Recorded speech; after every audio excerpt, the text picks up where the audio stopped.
Bonjour, je voudrais vous parler aujourd'hui du grain de blé dont Jésus parle dans Jean 12, 20. Il dit que quelques Grecs du nombre de ceux qui étaient montés pour adorer pendant la fête s'adressèrent à Philippe de Bethsaïda en Galilée et lui dirent avec instance: Seigneur, nous voudrions voir Jésus. Aujourd'hui, ils auraient peut-être dit à Philippe: S'il te plaît, Philippe, est-ce que nous pourrions rencontrer Jésus pour avoir un autographe ou faire un selfie avec lui?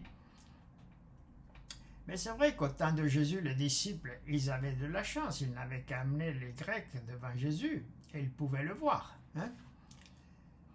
Et puis Jésus aurait pu lui dire: voilà, vous m'avez vu, vous êtes content, voilà, on prend une photo et puis bon retour chez vous. Mais imaginez qu'aujourd'hui, quelqu'un rentrerait dans l'assemblée et qui nous demanderait: nous voudrions voir Jésus. Qu'est-ce que nous puissions lui répondre? Car ici, le texte grec, ça veut dire beaucoup plus que de voir Jésus physiquement. Ça voudrait dire comme la foule qui est venue trouver un jour à Capernaum Jésus et qui lui dit: Quel miracle tu fais donc? Lui dirent-ils, afin que nous voyions et que nous croyions en toi. Donc ils lui posèrent la question: Qu'est-ce que tu fais comme miracle?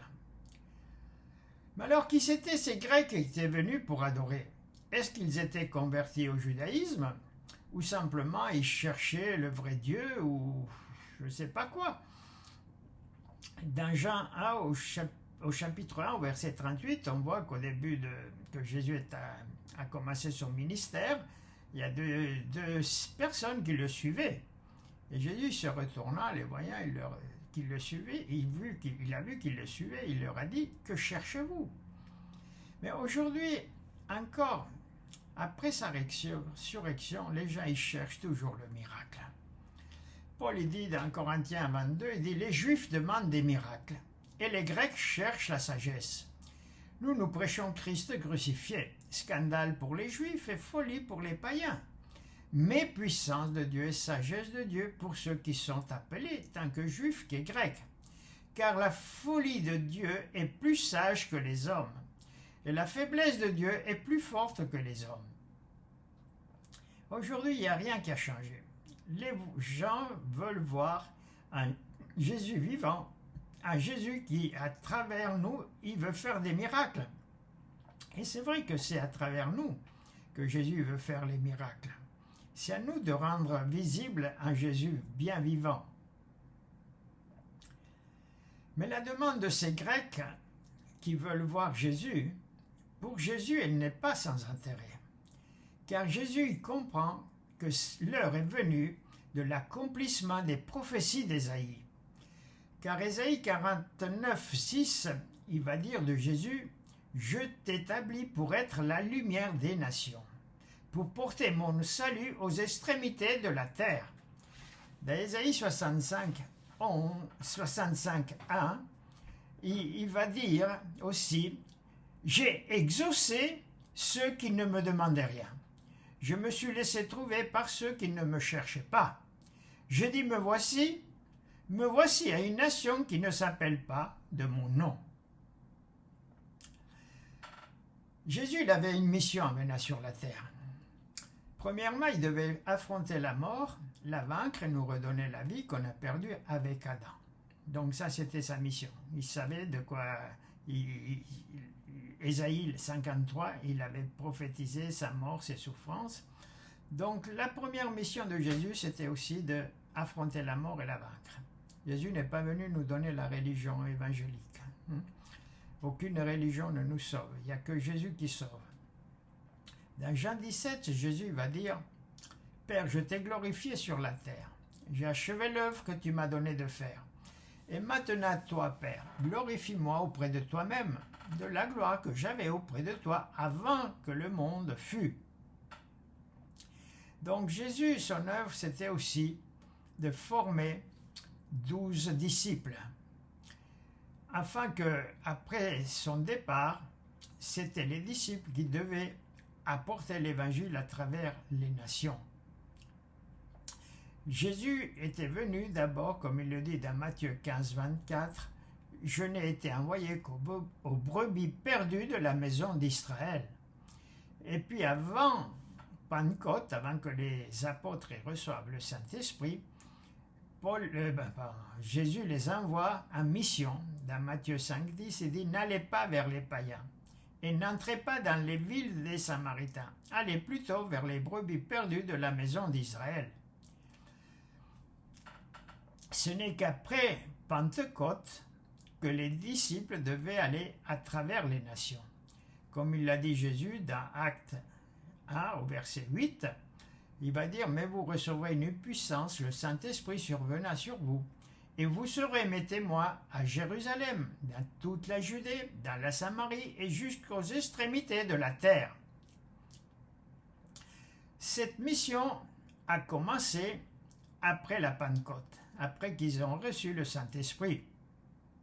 Mais les apôtres, ils n'avaient pas compris cette mission et ils restaient tous les jours ensemble, ils partageaient le pain, ils priaient, ils louaient.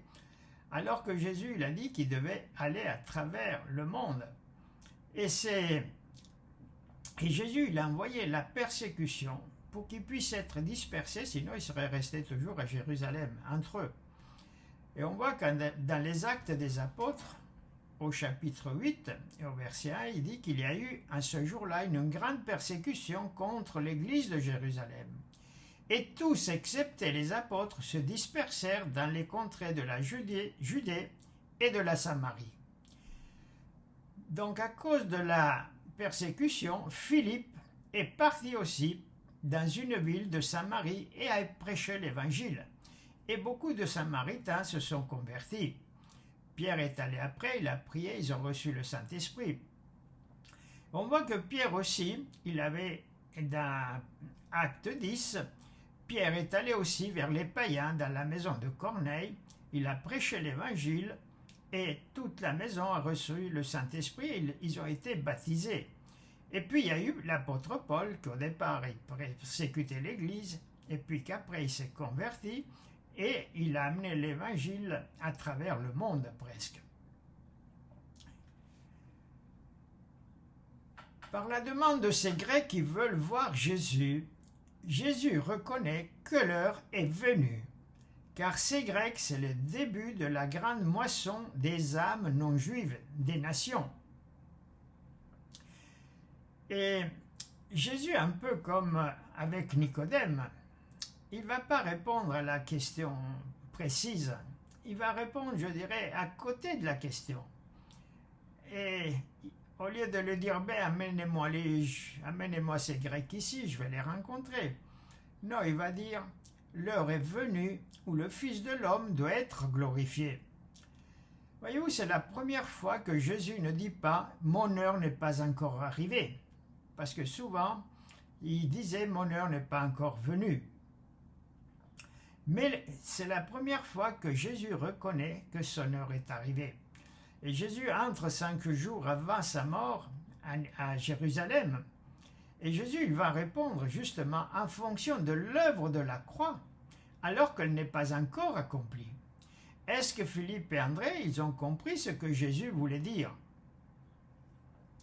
Et même ces Grecs, s'ils n'ont pas pu rencontrer Jésus, combien ils ont dû être déçus de voir celui qui voulait à tout prix rencontrer, de le voir sur une croix, crucifié à côté de 2 voleurs.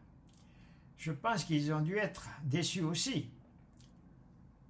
Mais voyez-vous, si on avait tué Dieu par la lapidation ou autre, ou que Jésus serait mort de vieillesse, il serait resté pour beaucoup de religions un prophète de plus.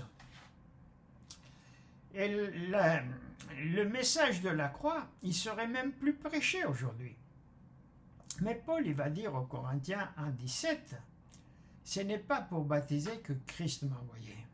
C'est pour annoncer l'évangile, et cela sans la sagesse du langage, afin que la croix de Christ ne soit pas rendue vaine. Car la prédication de la croix est une folie pour ceux qui périssent. Mais pour nous qui sommes sauvés, elle est une puissance de Dieu. Ces Grecs, ils avaient entendu parler de Jésus et ils voulaient le voir faire un miracle. Mais combien ils ont dû être déçus de voir ce Jésus sur une croix. Peut-être que parmi ceux qui m'écoutent, ou souvent dans nos rassemblements, il y en a qui veulent voir Jésus encore faire un miracle.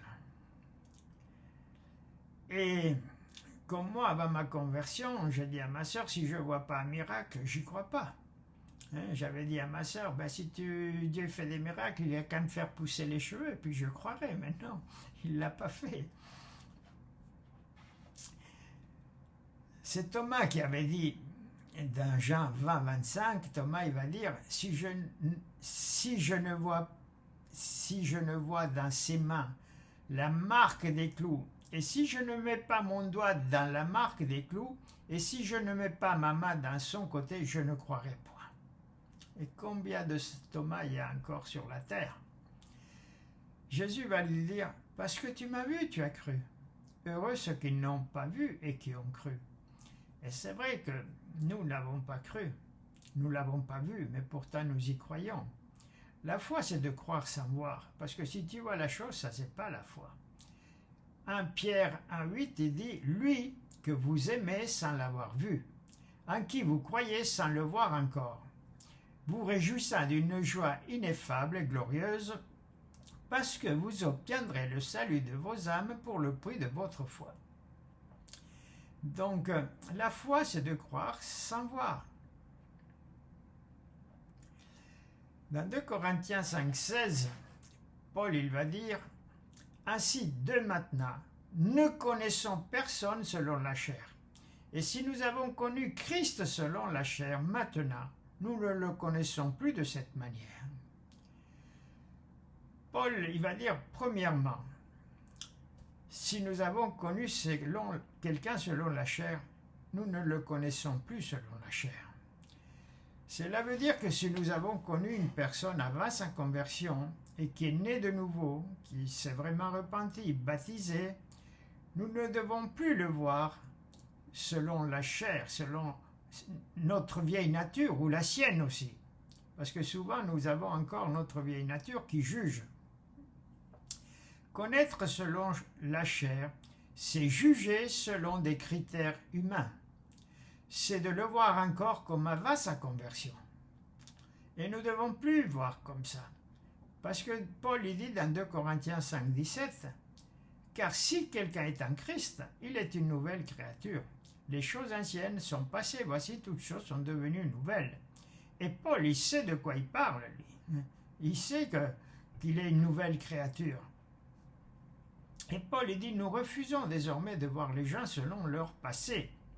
Même si quelqu'un était voleur, adultère, idolâtre ou persécuteur, si cette personne s'est repentie, a demandé pardon pour ses péchés, elle est une nouvelle créature, on ne la connaît plus selon son ancienne nature.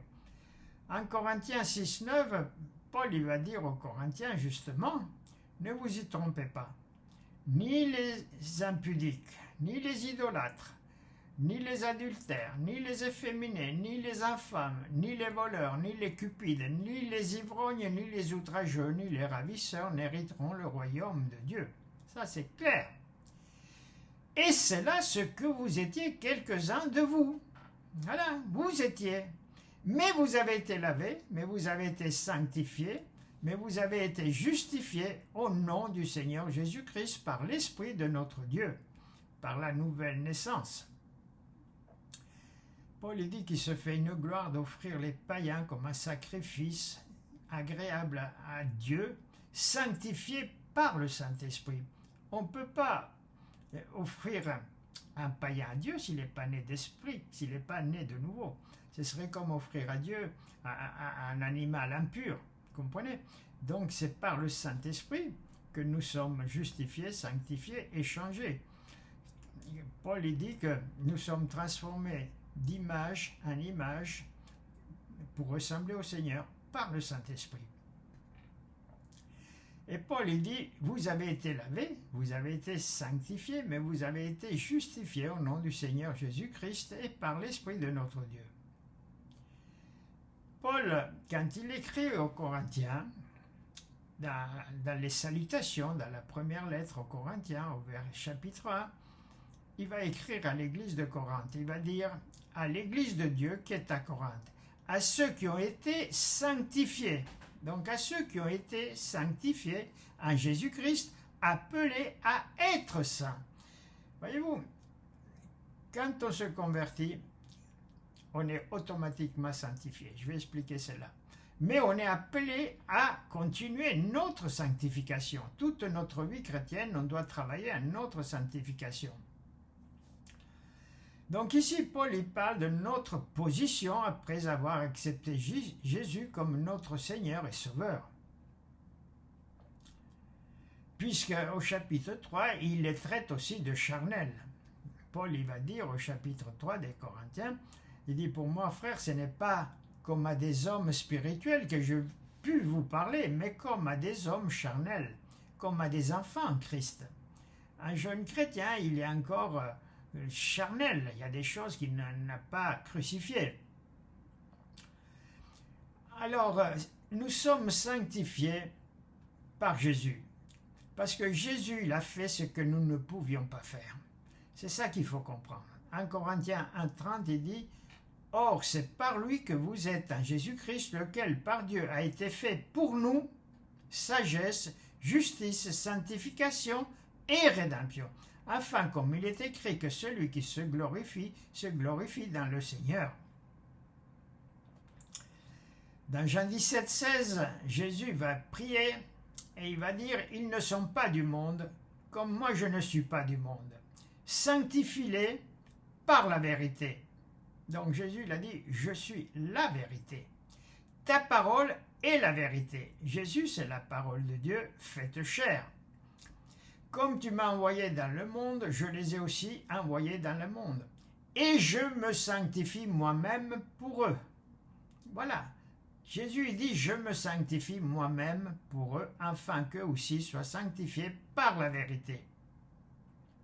Et c'est là qu'il faut bien comprendre ce que Paul il veut dire aux Corinthiens au sujet du couple et de la sanctification. En Corinthiens 7, 13, il dit, si une femme a un mari non-croyant et qu'il consente à habiter avec elle, qu'elle ne repudie point son mari, car le mari non-croyant est sanctifié par la femme, et la femme non-croyante est sanctifiée par le frère. Autrement, vos enfants ils seraient impurs, tandis que maintenant ils sont saints. Donc la sanctification, elle se fait par le lien du mariage avec une personne croyante qui est déjà sanctifiée. Imaginez un roi qui épouse une clocharde. Comment on l'appelle la clocharde? Eh bien, elle devient reine. Et pourtant, c'était une clocharde. Mais par le lien du mariage, eh bien, elle devient reine. Et les enfants de la clocharde et du roi, comment on les appelle? Ben, on les appelle des princes et des princesses. Donc sinon, ces enfants, ce seraient des clochards aussi. Donc par le lien du mariage, nous sommes sanctifiés.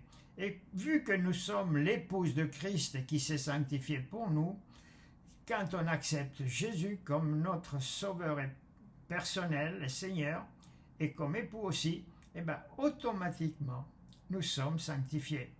Mais nous ne sommes pas parfaits. Nous avons toute la vie pour devenir une bonne épouse, un bon époux, par le lien du mariage. Et cela, c'est le Saint-Esprit qui va nous travailler. J'espère que vous avez compris que nous sommes l'épouse de Jésus qui s'est sanctifié pour nous. Et c'est pour ça que nous sommes au départ sanctifiés. Revenons de nouveau au message. Donc Paul dit, nous refusons désormais de voir les gens selon leur passé, selon leurs fautes, leur statut humain, avant leur conversion. Voir les vrais chrétiens nés de nouveau, baptisés dans le Saint-Esprit, passés par les eaux du baptême, comme leur ancienne nature, n'a plus sa place dans le royaume de Dieu. Et il va dire aussi, et même si nous avons connu Christ selon la chair, maintenant nous ne le connaissons plus de cette manière. Paul y va beaucoup plus loin. Il dit peut-être que nous avons connu Christ selon la chair, en chair et en os. Mais il dit aujourd'hui, nous ne devons plus voir Jésus comme on l'a connu. Connaître Jésus selon la chair, c'est aussi le connaître selon notre chair à nous, c'est-à-dire avec notre âme, une perception sensorielle, avec l'âme, les émotions, notre intelligence. Et Paul il nous rappelle que nous ne devons plus rechercher la présence de Jésus à travers nos émotions et nos sentiments.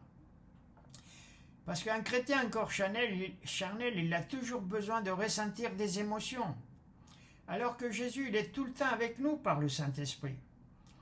Mais parfois, il y a les inquiétudes, nos problèmes qui nous empêchent ressentir la présence de Jésus en nous. Parce qu'on n'a pas encore appris à lui faire confiance à 100%. Il y a des gens qui disent « Moi, je crois en Dieu ». Oui, mais tu ne crois pas à Dieu. Moi, je crois à Dieu et à sa parole. Et parce que si tu crois en Dieu à 99%, tu n'as pas la foi. Ça veut dire qu'il y a 1% où Dieu n'est pas Dieu, il n'est pas capable, alors que Dieu il est tout puissant. Donc où on a confiance, ou on n'a pas confiance.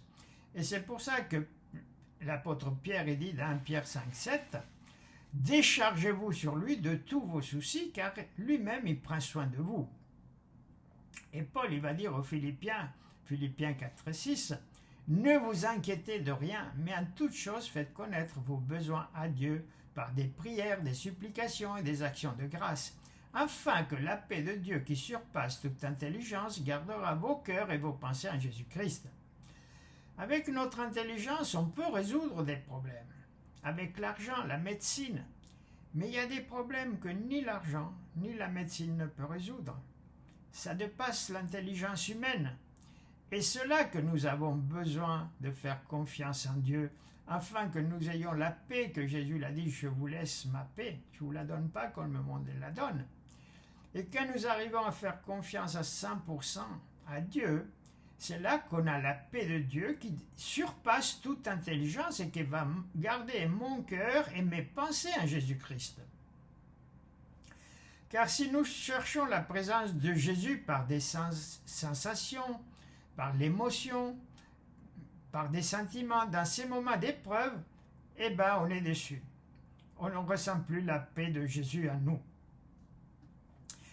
Et on ne peut pas avoir une relation avec Jésus au niveau de nos émotions, mais par une naissance spirituelle.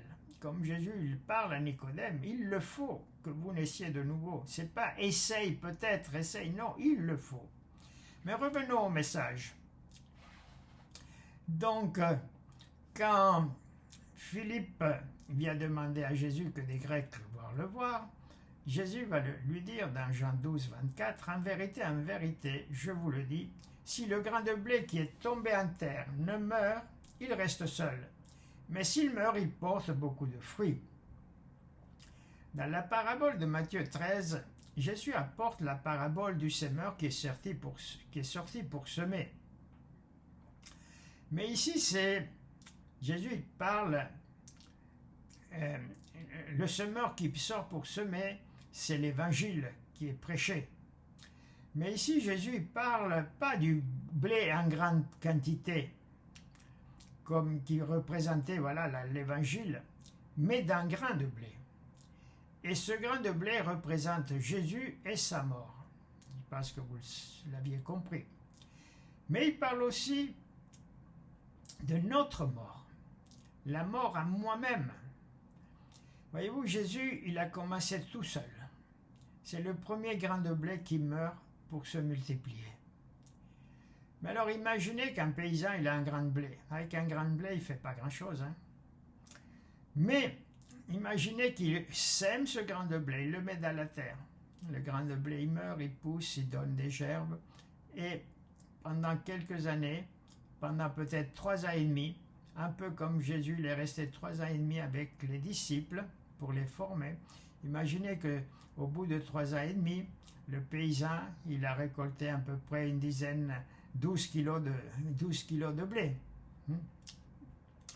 Mais ces 12 kilos de blé, ils vont nourrir personne si vous les laissez dans un sac. Et les 12 disciples, ils ne pouvaient pas porter l'évangile s'ils n'étaient pas morts à eux-mêmes. Et donc ces 12 kilos de blé, eh ben, il faut les amener chez le minotier. Et puis il va falloir les moudre.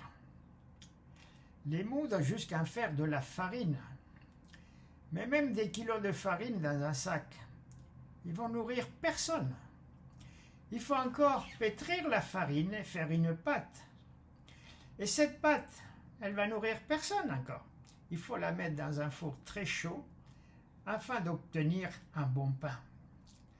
Mais même ce pain, si vous le laissez sur la table sans le manger, il ne va pas vous nourrir. Il reste encore une étape, il faut encore le mettre dans la bouche, le mâcher avec des bonnes dents si vous en avez. Et une fois l'écrasé, il faut encore l'avaler et qu'il descende dans notre estomac. Et dans l'estomac, qu'est-ce qui va se passer? L'acidité va le dissoudre. Et vous allez récupérer l'énergie et les calories qui étaient au départ dans ce grain de blé. Mais vous avez vu toutes les étapes qu'il a fallu traverser à ce grain de blé pour nous donner toute l'énergie qui était au départ en lui. Au départ, il y avait la vie éternelle dans ce grain de blé, Jésus. Mais ce grain de blé, il fallait qu'il meure, qu'il se transforme en farine, en pain, pour nous donner la vie éternelle. Car la vie éternelle était dans ce grain de blé déjà, mais on ne la voyait pas. Et Paul, il dit si bien dans 2 Corinthiens 4,10, il dit « Portant toujours avec nous dans notre corps la mort de Jésus, afin que la vie de Jésus soit manifestée dans notre corps. » Vous voyez, ce grain de blé qui est mort, il fallait qu'il vienne mourir aussi dans notre corps, pour que ce grain de blé manifeste toute la puissance qu'il y avait au départ dans ce grain de blé. Dans ce grain de blé, il y avait la vie. Et c'est ça qu'il fallait que ce grain de blé meure, qu'il vienne mourir à nous, naître à nous, afin qu'il nous donne la vie éternelle. Donc vous comprenez que ce grain de blé, il doit tomber à nous, et qu'il devienne à nous ce pain de vie qui était au départ dans ce grain de blé. Dans Jean 6, 58, Jésus va dire « C'est ici le pain qui est descendu du ciel. Il n'est pas comme de vos pères qui ont mangé la manne et qui sont morts. Celui qui mange ce pain vivra éternellement. » Vous voyez, la vie éternelle, elle était déjà dans ce grain de blé, mais il fallait qu'il meure. Dans le monde naturel, il y a d'abord la vie, puis après il y a la mort, et c'est fini. Dans le monde spirituel, c'est pas comme ça. Il y a d'abord la mort, et après la vie. Voyez-vous, dans une assemblée, on aime tellement qu'il y ait la vie. Mais il ne peut pas y avoir la vie dans une assemblée, dans une église, s'il n'y a pas la mort d'abord. S'il n'y a pas la mort du moi, la mort du vieil homme. Mais est-ce que nous sommes prêts à mourir à notre vieille nature pour porter du fruit, comme Jésus? Dans Matthieu 16, 24, Jésus dira « Si quelqu'un veut venir après moi, qu'il renonce à lui-même, qu'il se charge de sa croix et qu'il me suive. » Oui, souvent les gens n'ont pas compris ce passage. Ah oui, je porte ma croix. Il parle des problèmes, des souffrances. Oui, c'est ma croix, je porte ma croix. Non, c'est pas ce que Jésus veut dire. Si tu veux suivre Jésus, il faut que tu deviennes aussi ce grain de blé qui meurt. Paul il va dire dans Galates 2:20, « J'étais crucifié avec Christ, et si je vis, ce n'est plus moi qui vis, c'est Christ qui vit en moi. Et si je vis maintenant dans la chair, dans ce corps, je vis dans la foi du Fils de Dieu qui m'a aimé et qui s'est livré lui-même pour moi. » Le grain de blé qui s'est livré pour toi et pour moi. Dans Galates 6,14, Paul il va dire encore « Pour ce qui me concerne, loin de moi la pensée de me glorifier d'autre chose que de la croix de notre Seigneur Jésus-Christ, par qui le monde est crucifié pour moi, comme je le suis pour le monde. » Voyez-vous, dans ce passage, il y a une double crucifixion. Paul il dit, moi j'ai crucifié le monde, mais le monde aussi m'a crucifié. Parce que des fois on dit, ah moi le monde ne m'intéresse pas. Et puis il y a un copain, la copine qui dit, allez samedi il y a une fête, on va aller en boîte juste une fois. Et puis je vais une fois. Et puis le mois d'après, écoute, il y a ci, il y a ça, tu viens avec moi, on y va. Et puis je retourne. Mais si je refuse chaque fois que le monde il vient me chercher, de dire non, je ne viens pas. Une fois, 2 fois, 3 fois, peut-être 10 fois, jusqu'à ce que ces personnes disent non, avec lui je ne peux plus rien faire. Jusqu'à ce que le monde il me crucifie aussi, qu'il reconnaît qu'avec moi il n'a plus rien à faire. Donc c'est ça, Paul lui dit, j'ai crucifié le monde, mais le monde aussi m'a crucifié. Alors vous comprenez le vrai sens du baptême par immersion. Dans Romains 6,3, Paul dit, ignorez-vous que nous tous qui avons été baptisés en Jésus-Christ, c'est à sa mort que nous avons été baptisés. Nous avons donc été ensevelis avec lui par le baptême à sa mort. Nous sommes aussi ce grain de blé qui tombe à terre et qui meurt, afin que comme Christ est ressuscité des morts par la gloire du Père, de même nous aussi nous marchions en nouveauté de vie. Il va dire au verset 11, « Ainsi vous-même regardez-vous comme morts au péché et comme vivants pour Dieu en Jésus-Christ.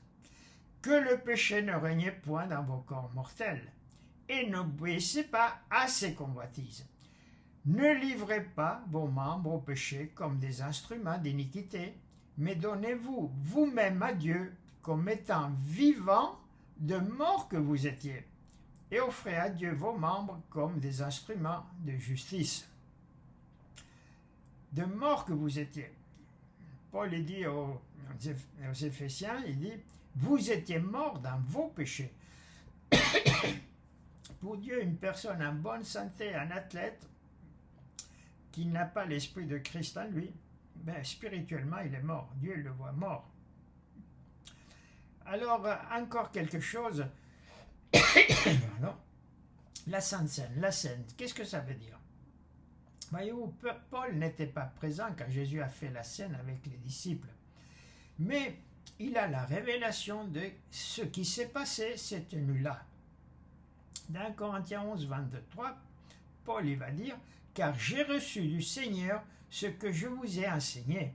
C'est que le Seigneur Jésus, la nuit où il fut livré, prit du pain, et après avoir rendu grâce, le rompit, et dit « Ceci est mon corps, qui est rompu pour vous. Faites ceci en mémoire de moi. » Je pourrais dire ceci, c'est le grain de blé qui est tombé à terre et qui est mort pour vous. De même, après avoir soupé, il prit la coupe et il dit « Cette coupe est la nouvelle alliance de mon sang. Faites ceci en mémoire de moi toutes les fois que vous en boirez. Car toutes les fois que vous mangerez ce pain et que vous buvez cette coupe, vous annoncez la mort du Seigneur jusqu'à ce qu'il vienne. C'est pour ça celui qui mange le pain ou boira la coupe du Seigneur indignement sera coupable envers le corps et le sang du Seigneur. Que chacun donc s'éprouve soi-même, et qu'ainsi il mange du pain et boive de la coupe. Car celui qui mange et boit sans discerner le corps du Seigneur, mange et boit un jugement contre lui-même. C'est pour cela qu'il y a parmi vous beaucoup d'infirmes et de malades, et qu'un grand nombre sont morts. Si nous nous jugions nous-mêmes, nous ne serions pas jugés. Mais quand nous sommes jugés, nous sommes châtiés par le Seigneur, afin que nous ne soyons pas condamnés avec le monde. Est-ce que chaque fois que nous prenons la scène, nous annonçons la mort et la résurrection du Seigneur? Voyez-vous, avant de partir, Jésus aussi nous fait une promesse. Voilà. Celle de nous envoyer le Saint-Esprit. Il va dire, dans Jean 14, « Si vous m'aimez, gardez mes commandements. Et moi je prierai le Père. Et il vous donnera un autre consolateur, afin qu'il demeure éternellement avec vous. L'Esprit de vérité que le monde ne peut pas recevoir parce qu'il ne le voit point et ne le connaît point. Mais vous, vous le connaissez, car il demeure avec vous et il sera en vous. » Avant d'aller à la croix, Jésus est allé prier dans le jardin de Gethsémane. Gethsémane veut dire aussi pressoir d'huile. Dans la Bible, l'huile représente souvent le Saint-Esprit. Et Christ a été aussi écrasé comme des olives pour que nous recevions le Saint-Esprit. Voyez-vous, le grain de blé a été écrasé pour que nous ayons la vie en nous. Et le Saint-Esprit a été donné aussi pour que nous puissions marcher maintenant par une nouvelle naissance spirituelle. Et en attendant son retour, Jésus nous a donné le Saint-Esprit. Et le Saint-Esprit, c'est un peu comme s'il avait versé des arts en acompte en attendant son retour. Paul il va dire dans Éphésiens 13, il dit « En lui, vous aussi, après avoir entendu la parole de vérité, l'évangile de votre salut, en lui, vous avez cru et vous avez été scellés du Saint-Esprit qui avait été promis, lequel est un gage de notre héritage pour la rédemption de ceux que Dieu s'est acquis à la louange de sa gloire. » Donc le Saint-Esprit qui nous a été donné, c'est comme si tu verses un acompte pour acheter quelque chose en attendant que tu aies la chose que tu as commandée, mais tu sais qu'elle est déjà à toi parce que tu as versé un acompte. Et le Saint-Esprit nous a été donné pour que nous ne marchions plus selon la chair, mais selon l'Esprit. Comme Paul l'explique dans Corinthiens 15,16, il dit « Je dis donc, marchez selon l'Esprit, et vous n'accomplirez pas le désir de la chair. Car la chair a des désirs contraires à ceux de l'Esprit, et l'Esprit en a des contraires à ceux de la chair. Ils sont opposés entre eux, afin que vous ne fassiez point ce que vous voudriez. » Et dans Romains 8, il va dire « Or ceux qui vivent selon la chair ne sauraient plaire à Dieu. » Pour vous, vous ne vivez pas selon la chair, mais selon l'Esprit, si du moins l'Esprit de Dieu habite en vous. Donc il y a une condition, si, sinon on n'en parle pas. Mais si l'Esprit de Dieu habite en vous, on est une nouvelle créature.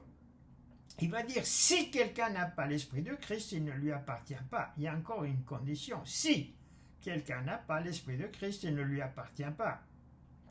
Et si Christ est en vous, il y a trois fois une condition, 3 fois si. Si Christ est en vous, le corps, il est vrai, est mort à cause du péché. C'est vrai que le corps, même qu'on est chrétien converti, il doit mourir. Dieu a dit, tu es poussière, tu retournes à la poussière. Mais le corps retourne à la poussière. Mais l'esprit qui est en nous est vie à cause de la justice. Voilà, Jésus est mort pour nos péchés et il est ressuscité pour notre justification. Jésus nous a justifiés.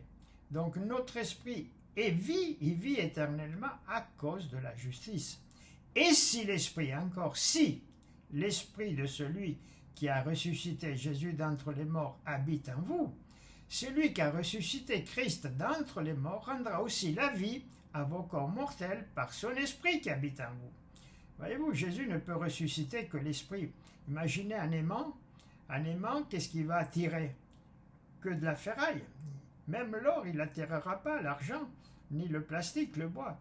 Donc, si l'Esprit de Dieu qui a ressuscité Jésus d'entre les morts habite en nous, c'est par le même Esprit que Dieu va nous ressusciter. Il va dire encore, si vous vivez selon la chair, vous mourrez. Mais si par l'Esprit vous faites mourir les actions du corps, vous vivrez. Si par l'Esprit vous faites mourir, sinon, encore une fois, il y a une condition. Donc le Saint-Esprit nous a été donné pour faire des choses difficiles, pas des choses faciles. Donc si on marche par l'Esprit, on va finir par faire mourir les désirs de la chair. Parce que mon corps, il avait des désirs. Mon âme avait des désirs. Mais comment je fais mourir une plante? Eh bien, je ne l'arrose pas. Comment je fais mourir un bébé? Je ne lui donne pas à manger. Donc, comment je peux faire mourir mes désirs? Eh bien, je ne réponds pas. Quand nous recevons le Saint-Esprit, nous recevons le fruit de l'Esprit, dont il y a la maîtrise de soi. La maîtrise de soi, ça veut dire je maîtrise moi mon corps. Si je prends la décision de dire à mon estomac, tu ne mangeras pas pendant une semaine, eh ben, tu ne mangeras pas. C'est moi qui commande, c'est pas toi. Donc la maîtrise de soi, c'est important, de maîtriser tout le corps. Et donc c'est à nous de faire mourir certaines choses. Il dit au verset 14, car ceux qui sont conduits par l'Esprit de Dieu sont fils de Dieu. Et vous n'avez point reçu un esprit de servitude pour être encore dans la crainte. Donc le Saint-Esprit, ce n'est pas un esprit encore qui nous a été donné pour qu'on vive toujours dans la crainte, dans l'esclavage. Mais vous avez reçu un esprit d'adoption par lequel nous crions Abba Père. L'Esprit lui-même rend témoignage à notre esprit que nous sommes enfants de Dieu. Voilà, c'est ça qui est beau. C'est que nous sommes enfants de Dieu. Ce n'est pas que nous le serons, nous le sommes. En Jean 3, il dit, voyez de quel amour le Père nous a aimés, puisqu'il nous appelle ses enfants, et nous le sommes. Au verset 17, il dit, or, si nous sommes enfants, nous sommes aussi héritiers, héritiers de Dieu et co-héritiers de Christ. Dans Matthieu 9, 37, Jésus a dit à ses disciples, la moisson est grande, mais il y a peu d'ouvriers. Priez donc le maître de la moisson d'envoyer des ouvriers dans sa moisson. Ésaïe 6, 8, il est écrit, j'entendis la voix du Seigneur disant, qui enverrai-je et qui marchera pour nous? Et je répondis, me voici, envoie-moi. Me voici, envoie-moi. Est-ce que tu es prêt à y aller? Matthieu 28, 18, Jésus va dire, tout pouvoir m'a été donné dans le ciel et sur la terre. Allez, faites de toutes les nations des disciples, les baptisant au nom du Père, du Fils et du Saint-Esprit, et enseignez-leur à observer tout ce que je vous ai prescrit, et voici, je suis avec vous tous les jours jusqu'à la fin du monde. Jésus, il a dit d'abord, allez. Il n'a pas dit, je serai avec vous quand vous serez assis dans l'église le dimanche en train de chauffer la chaise. Non, mais allez. Allez, c'est bien d'être à l'église, j'ai rien contre d'aller à l'église le dimanche. Mais c'est pas ça, la vraie mission. La vraie mission, c'est aller. Allez, faites de toutes les nations des disciples. Moi, j'ai vu que quand je quittais mon entreprise, ma famille, tout pour aller évangéliser au Maroc ou ailleurs, j'ai vu des miracles incroyables. Parce que Jésus était avec moi. Et là, j'ai pu voir combien cette parole, elle est vraie. Va et je serai avec toi. Combien de fois il m'a protégé des miracles, de la police, des douaniers, des voyous. Voilà. C'est ça le petit grain de blé qui doit mourir. Et tu es ce petit grain de blé. Est-ce que tu es prêt à mourir toi aussi à toi-même pour porter du fruit? C'est ça la question. Que celui qui m'aime, qui prend sa croix, celui qui veut me suivre, qui prend sa croix et qui me suive. Je te souhaite bon courage. Et j'espère que ce message vous a fait du bien. Soyez bénis dans le nom de Jésus.